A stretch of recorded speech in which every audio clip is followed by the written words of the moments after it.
What exercises are a definite no-no if you have had a diastasis recti or a C-section delivery? Will it ever be safe to do these exercises? Hi, it's Alicia, and my goal is to make your pre and postpartum fitness journey as easy as possible. I know it can be frustrating after having a baby. You want to get back into an exercise routine, and you're not quite sure if it's safe to do so. Or you might be like me, who was so eager to get back into a regular fitness routine that I went all out and did all the wrong exercises.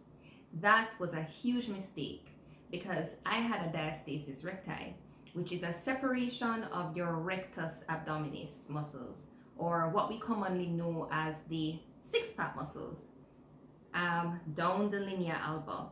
This happens in pregnancy to make space for the baby, but for some, it doesn't come back together and it causes a space or a pooch.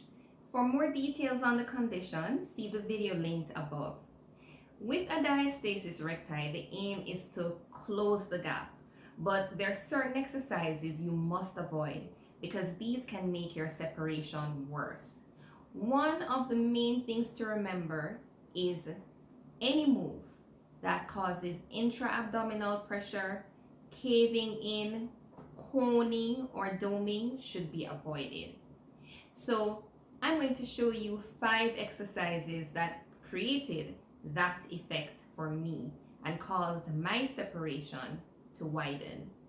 This also applies to C-section delivery moms. The first exercise is the Russian twist. That twisting motion causes doming and coning. So you may actually see your abdominals pointing up, similar to the end of a cone. We don't want that. By twisting, we pull apart those muscles that we are trying to keep together. The ball pass or any jackknifing move is going to cause that coning effect and puts too much pressure on the belly tissues. Our third exercise, the front facing plank. The linea alba, which is that ligament that runs down between the rectus abdominis, is under stress here as it tries to hold the position and work against gravity. Crunches. Crunches create trunk flexion, which is not recommended as it puts stress on your belly tissues, which will increase the separation. Now, the research is split on the effect of crunches on diastasis recti. One study shows that crunches make it better. One says that it makes it worse. In my experience, crunches made my diastasis recti worse. So I would not include it in a training program designed for a client with diastasis recti, at least for the first 6 months. Sit-ups are also a no because once again, we're getting this trunk flexion that exerts tension on the linea alba. So will it ever be safe to do a plank, a crunch, or a sit-up, or any of these other exercises? Yes.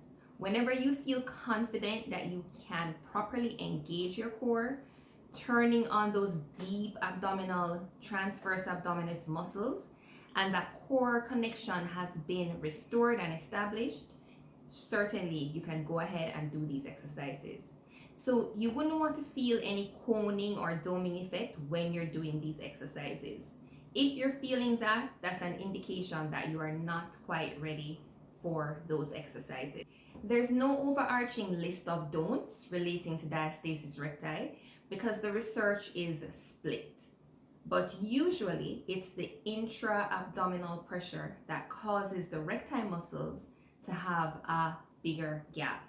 The best thing is to stay away from any exercise, any move that will cause this until you can stabilize your core with your transverse abdominis.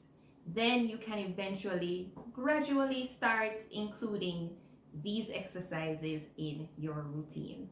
If you found this helpful, go ahead and like and comment. I love hearing your feedback. And for more of these post-pregnancy fitness tips, go ahead and subscribe to my channel if you haven't already. Have an amazing day.